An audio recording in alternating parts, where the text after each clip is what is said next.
అందమైన చర్మ సౌందర్యం మీ సొంతం. Second aqua radiance deep cleansing gel.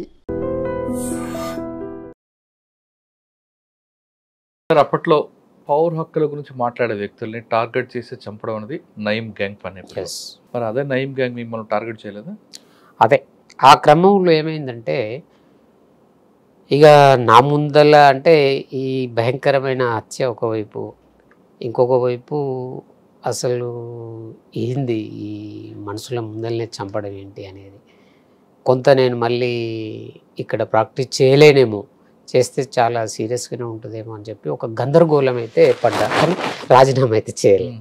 రాజీనామాకు ప్రయత్నాలు ఫోన్లు వచ్చినాయి, చేయాలి అందరు చేస్తూ నువ్వెందుకు చేయవని అంటే నేను చేయను అని చెప్పేసిన, చేయలేదు కూడా. సో చేయని కారణంగా నేను ఇంకా ఇక్కడ ప్రాక్టీస్ చేయడం కరెక్ట్ కాదేమో అని మళ్ళీ బొంబాయి బాట పట్టాల్సిందేనా అని కూడా ఆలోచన వచ్చింది. వచ్చినప్పుడు నా మిత్రుడు ఇక ఒక చిన్న లెటరు ద్వారా చాలా అద్భుతమైన పదాలు ఉంటాయి అందులో, అది నన్ను ఆపింది ఇక ఆ నిర్ణయాన్ని. సో అది ఆపడంతో ఇక నేను ఆగిపోయి కొద్దిగా స్లోగా లో ప్రొఫైల్గా, అంటే మరీ అంత కాకుండా కొంత అక్కడ స్లోగా నిలబడిపోయినా. దాంతో నల్గొండ కోర్టులోనే కొంత గ్యాప్ ఇచ్చి 1 month అట్లా గ్యాప్ ఇచ్చి కొంత అట్లా స్లోగా ప్రాక్టీస్ మళ్ళీ స్టార్ట్ చేసి మళ్ళీ ఉద్యమకారుల కేసులు మళ్ళీ మొదలవుతున్న క్రమంలో నాకు తెలిసి చర్చల పీరియడ్ అది 2004 నల్లదండు ముఠ, అది భయంకరమైన దాడులు. నేను ఇవన్నీ భయంకరంగా దాడులు చేయడము, ఏదన్నా అవకాశం ఉంటే పోలీసు వాళ్ళ కంటే ముందే వాళ్ళు చేరుకొని అట్లా చాలా భయంకరంగా చంపడము, మాయం చేయడం, ఇదంతా మొదలవుతున్న క్రమంలో ఇక నేను కొంచెం ప్రాక్టీస్లో నిలబడి కొంచెం చేస్తున్న క్రమంలో అప్పుడు ఒకటేంటి అంటే, నా గురించి సమాచారం తెలుసుకున్న నయీము ఫోన్లు చేయడం మొదలుపెట్టింది. ఫోన్లు అంటే నేను మేజిస్ట్రేట్ ఎగ్జామ్ కూడా ప్రిపేర్ అయ్యి రాయాలనే ఆలోచనతో అప్లై చేస్తే ఎగ్జామ్ పీరియడ్లోనే వరంగల్లో సెంటర్ పడ్డది. వరంగల్ బయలుదేరుతున్న క్రమంలో ఫోన్ వచ్చింది. ఫస్ట్ అన్నతోటి మొదలవుతుంది ఫోన్ కాల్. అన్నతోటి మొదలయ్యి ఆ తర్వాత అన్న నువ్వు కలవాలని అంటే, నేను ఎందుకన్నా కలిసేది అని నేను, లేదు నువ్వు కలవాలంటే అట్లా 2-3 సార్లు మాట్లాడి కట్ చేసి ఎగ్జామ్కి అయితే అటెండ్ అయినా కానీ ఎగ్జామ్ సరిగ్గా రాయలేదు. ఆ తర్వాత క్రమంలో ఈ కేసులు చేస్తున్న క్రమంలో ఆయన అజమాలి మర్డర్ కేసులో అపియరెన్స్ కావాల్సి ఉంది, బిల్లలిత కేసులో, ముక్క కరుణాకర్ కేసులో అపియర్ కావాల్సి ఉంది.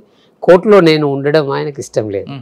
ముఖ్యంగా కోర్టులో ప్రాక్టీస్ చేసుకుంటూ ఉండడం వల్ల తనకు మరి ఏం అనుమానం వచ్చిందో ఏమో కానీ ఇతను ఉండడం ఇక్కడ డేంజర్ అనేది కన్ఫర్మ్ చేసుకున్నట్టుండు. ఇక నన్ను ఫోన్లల్లో బెదిరించి ఖచ్చితంగా నువ్వు కలవాలనేది ఒకటి. ఈలోపే కావలి యాదగిరి కేసులో ఒక 15 కేసులు, అట్లాగే భారతక్క అరుణ అని 75 కేసులు. ఆ 75 కేసులలో నల్గొండ ట్రయల్ కోర్టులే అన్నీ. ఈ కేసులలో ఈయనకు బెయిల్ వచ్చింది 2-3 నెలల తర్వాత. ఆమె కేసులు 3 నెలల తర్వాత నల్గొండకు ట్రయల్కి వచ్చినాయి. ఈ క్రమంలో సీరియస్గా బెయిల్ మీద రిలీజ్ కావడం, కావలి యాదగిరి ఇంత తొందరలో బెయిల్ రావడం ఏంటనేది ఎస్పీ గారు పిలిపియడం, మాట్లాడడం, ఇదంతా ఇదే సమయంలో ఒరిస్సాలో ఒక దాడి జరగడం, ఇది ఆ సముద్రంలో పోతుంటే 35 మంది సిఆర్పిఎఫ్ కానిస్టేబుల్, అది పెద్ద ఇన్సిడెంట్ అది. ఆ క్రమంలో ఎండ్రికిచ్చుల పేరుతోటి ఫోన్లు, ఒరిస్సా ఎండ్రికిచ్చు ఆ పేరు పెట్టి నేను కోర్టులోనే బాంబులు వేసి చంపుతామని యాదగిరికి నాకు ఇక చాలా టెన్షన్ క్రియేట్ అయింది. అప్పుడు యాదగిరి అవుట్ రైట్గా బయటకు వచ్చి నాకు నా న్యాయవాదికి ఏది జరిగినా ప్రభుత్వమే బాధ్యత వహించాలని చెప్పి స్టేట్మెంట్ ఇవ్వడం అదంతా అప్పుడు జరిగింది. అట్లా డేట్లతో సహా ఆయన నేను ఈరోజు వస్తున్న కోర్టుకు మీ వాళ్ళని రమ్మనండి, మా వాళ్ళు ఎవరు అనేది నేను రమ్మనంటే మా వాళ్ళు ఎవరు అనేది నేను పరిశాను. ఓ డేట్ కూడా చెప్పి ఈరోజు రమ్మనంటే ఇక నేను మనసులో పెట్టుకొని మళ్ళీ మా బ్రదర్ ఉంటారు కాబట్టి ఒక 1 వీక్ బొంబాయికి వెళ్ళడం ఇది జరిగింది. ఇంకో వీటిలో మీరు ఆల్రెడీ ప్రామిస్ చేశారు కదా? చేశాను కానీ చూడడానికి వెళ్ళిన మా వదినే మా వాళ్ళు ఉంటారు అక్కడ, ఓన్లీ విజిటింగ్ జస్ట్. అప్పటికి పిల్లలు ఉన్నారు, 2 నా కూతుర్లు కాబట్టి జస్ట్ అట్లా 1 వీక్ పోయొద్దామని అట్లా వేసిన అనమాట.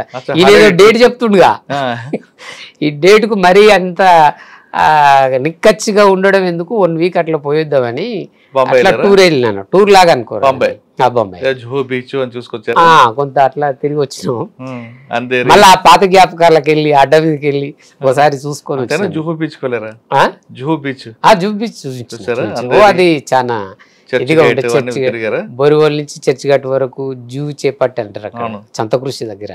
అది చాలా ఎక్సలెంట్ ప్లేస్. అక్కడ పోవడం 1 వీక్ అట్లా గడిపి వచ్చేసిన, మళ్ళీ వచ్చేసి మళ్ళీ యథావిధిగా చేస్తూనే ఉన్నా. ప్రాక్టీస్ చేస్తున్న క్రమంలో ఒక సీరియస్ ఇన్సిడెంట్ జరుగుతుంది. అది ఒక మ్యాట్రిమోనియల్ కేసు డీల్ చేస్తున్నా. ఆ క్రమంలో తను ఇన్వాల్వ్మెంట్ అయ్యింది. నేను వైపు ఉన్నా, హస్బెండ్ వైపు వేరే అడ్వకేట్స్ ఉన్నారు, కానీ అక్కడ దాకా పోయింది ఇష్యూ. ఆయన దాకా పోయింది అనేది నాకు కూడా తెలియదు, కానీ నా దగ్గరకు వచ్చిన ఒక మిత్రుడిని ఎత్తుకొని వెళ్ళారు. తను 1 గంటలో మాట్లాడొస్తున్న వ్యక్తి రాకపోయేసరికి నేను కాల్ చేసేసరికి అతను కష్టంలో ఉన్నాడు. ఆయన నయం కష్టంలో ఉన్నారు, ఆపరేషన్ చేస్తున్నారు ఇక ఆయన.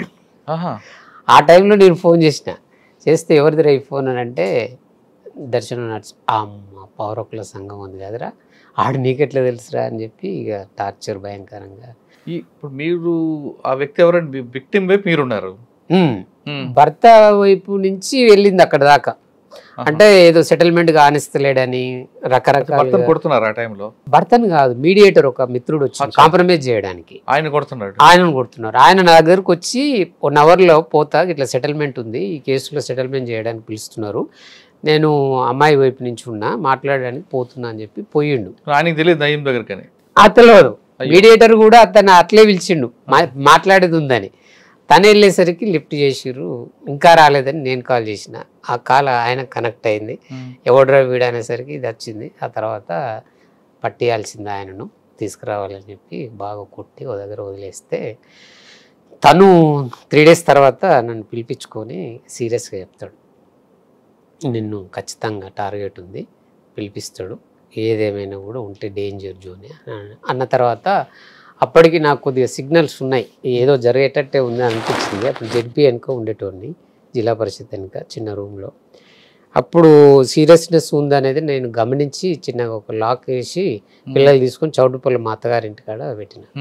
అత్తగారింటి కాడ పెట్టి నేను ఇక మా బామ్మర్దిని తీసుకుని హైదరాబాద్కి వెళ్ళి రఘునాథ్ను మా friend high court senior council Raghunath ఆయన దగ్గరికి వెళ్ళి ఇష్యూ ఇట్లా చెప్తే తను ఏమన్నాడంటే, అనంతపురం వెళ్ళు శేషయ్య సార్ దగ్గరికి. అప్పుడు శేషయ్య గారు మా ప్రెసిడెంట్.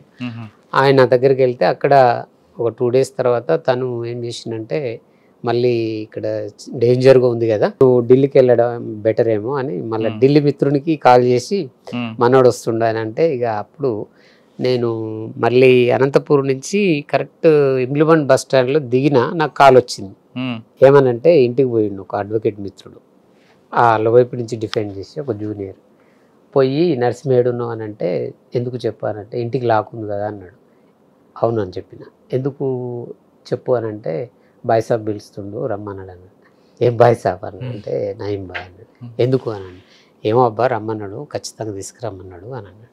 అంటే నేను లేనని చెప్పు, ఆల్రెడీ నల్గొండ జిల్లా వదిలిపెట్టి నేను వెళ్ళిపోయిందని చెప్పు. నేను లేనబ్బా.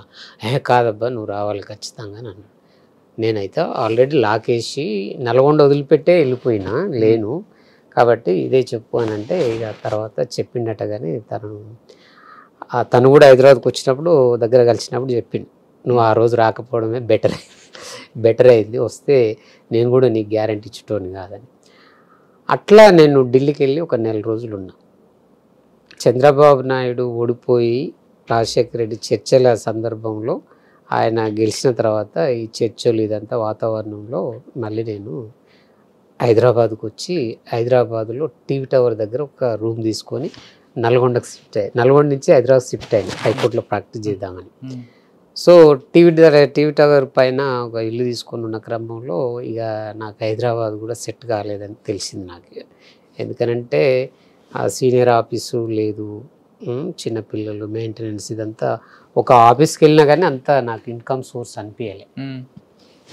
అనిపించకపోయేసరికి నేను ఇక మా రఘుకు చెప్పిన, రఘునాథ్కు, నేను మళ్ళీ సెట్ బ్యాక్ వెళ్ళిపోతా, హైదరాబాద్ నాకు సెట్ అయ్యేటట్లేదు అంటే, ఉండబ్బా చూద్దాము అది ఇదని అన్నాడు.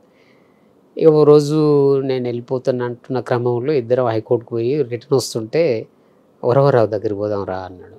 అంటే ఎందుకు, నేనేం రానాను అంటే బలవంతంగా తీసుకెళ్ళిన తర్వాత ఇది పరిస్థితి నరసింహది అని అంటే సార్ ఏమన్నాడంటే, నేనే వరంగల్ నుంచి పారిపోయి వచ్చినండి, నల్గొండ నుంచి నిన్ను హైదరాబాద్కి రా అని అర్హత నాకు లేదు, నీ ఇష్టం నరసింహ, పరిస్థితిని అయితే చూసుకో అని అన్నాడు. ఏమక్క మాత్రం చెప్పింది పిల్లలు ఉన్నారు జాగ్రత్త అని. సో నాకు హైదరాబాద్ సెట్ కాలేదని అనిపించింది. మళ్ళీ సమానంతో తీసుకెళ్ళి నల్గొండకి వెళ్ళి ధైర్యంగా ఏమన్నా కానీ ఇక ఢిల్లీ అయిపోయింది, హైదరాబాద్ అయిపోయింది, ఇక ఉన్నది ఒకటే సోర్స్ నల్గొండ ఏది ఏమన్నా కానీ ఇక నిబ్బరంగా ఖచ్చితమైన నిర్ణయం తీసుకొని ప్రాక్టీస్ చేయడం మొదలుపెట్టిన తర్వాత ఈ ప్రాక్టీస్ నడుస్తూనే ఉంది. భారత కేసులు చేస్తున్నాం. ఆ టైంలో మళ్ళీ ఈ కాల్స్ వస్తే ఇక నేను ఒకటే డిసైడ్ చేసుకున్నాను, కట్ చేయడం వదిలేయడం. ఆ తర్వాత ఇక కోర్టులు బాంబులు వేసి చంపేస్తామని ఇట్లా రకరకాలుగా ఫోన్లు వచ్చినాయి. అయినా కూడా కేవలం బెదిరింపే కదండి, అవసరం అనుకుంటే మనిషి కూడా వచ్చి లిఫ్టింగ్ చేస్తారు కదా. ఖచ్చితంగా ఆయన సిస్టమే అది. తన గురించి చెడుగా మాట్లాడినా, తన టార్గెట్ ఏదైనా పెట్టుకున్నాడంటే లేదంటే మీ ఫ్రెండ్స్ లోనే ఎవరో ఒకరిని కోవట్టుగా. సో నాకు నేనేంటంటే నేను ఎవరితో పెద్దగా ఫ్రెండ్షిప్ నేను మెయింటైన్ చేయలేదు. కోర్టు వరకు, కోర్టులో కేసులు అప్పటికి అజమ్ అలీ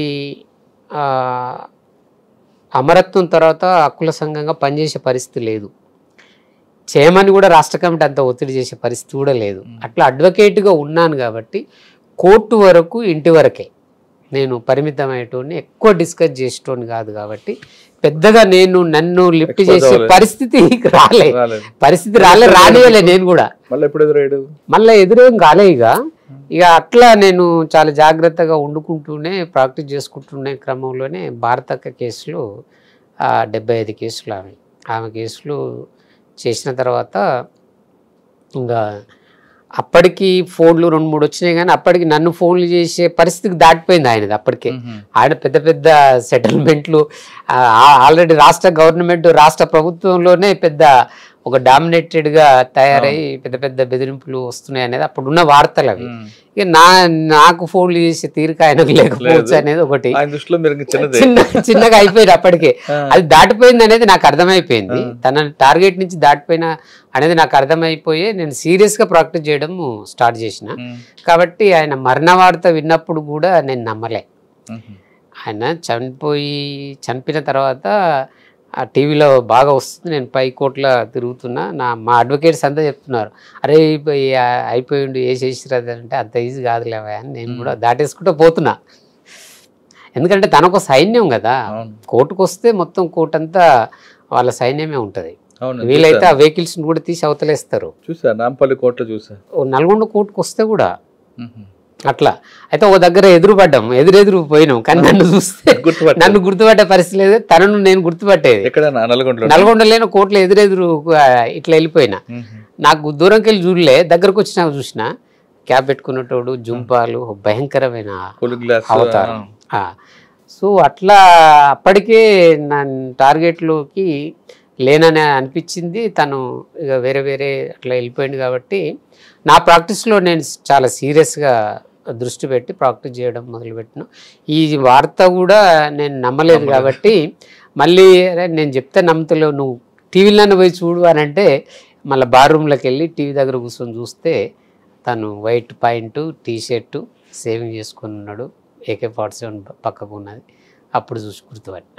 సంతోషపడ్డారా? సంతోషం ఎందుకు ఉంటుంది? ఇప్పుడు ఒక వ్యక్తి మరణించడంతో సంతోషం ఎందుకు వస్తుంది? కానీ ఒక సామాన్యుడు ఇక్కడ భువనగిరిలో పుట్టిన వ్యక్తి ఈ స్థాయికి రావడానికి ఆ వ్యవస్థ అలా కల్పించిందంటారా? అది పెద్ద చాలా బ్యాక్గ్రౌండ్ ఉంది దాని వెనుక. ఏంటనంటే వాళ్ళ సిస్టర్ ఇష్యూ కూడా ఇన్వాల్వ్మెంట్ ఉన్నదనేది ఒక వార్త. ఆ తర్వాత అప్పటికి పోలీసు వాళ్ళు ఇతన్ని సరెండర్ చేసుకొని తర్వాత ఇన్ఫార్మర్గా మార్చుకున్న తర్వాత తను ఉద్యమంలో కూడా అంతే అగ్రెసివ్గా ఉన్నాడు అనేది మనం వార్తలు చదివిన ఇష్యూస్ చూస్తే బయటకు వచ్చిన తర్వాత కూడా అదే నేచర్గా తను తయారయ్యాడు. కాబట్టి అన్ని యాంగిల్స్ ఉన్నాయి. ఒకటి ఏంటంటే పోలీసు వ్యవస్థ తను అట్లా తయారు చేయడము, అప్పుడు ఉద్యమాన్ని అణచాలనంటే ముఖ్యంగా పౌరకుల సంఘంలో పనిచేయొద్దు అని అంటే తనను ద్వారా బెదిరింపులు ఇవన్నీ కూడా ఒక నెల్లూరులో ప్రసాద్ గారు హత్య కూడా ఈయనే కదా. అవును, ఈయనే అనేది కాదు కానీ అప్పుడు కేసులు ఇప్పటికీ ఉన్నాడు కదండి. టైగర్స్ పేర్స్ తోటి అప్పుడు వచ్చినాయి కాదు, రెడ్ టైగర్స్ టైగర్ అని. ఆ కేసులో గిద్దలూరు దీంట్లో ఆయన తర్వాత ఇంకో అనుచరుడు ఆయన ఉంటాడు. చాలా చాలా ఉన్నాయి. మనకు నల్గొండ జిల్లా తను భువనగిరి ఏరియా కాబట్టి నేను నల్గొండ జిల్లాలో ప్రాక్టీస్ చేయడం మొదలుపెట్టినాను కాబట్టి ఈ గందరగోళం చాలా ఒకానొక టైంలో పౌరకుల సంఘం కూడా నరసింహకి ఏమవుతుందో ఏ క్షణంలో ఏమవుతుందో అనేది కూడా ఒక టాక్ జరిగింది.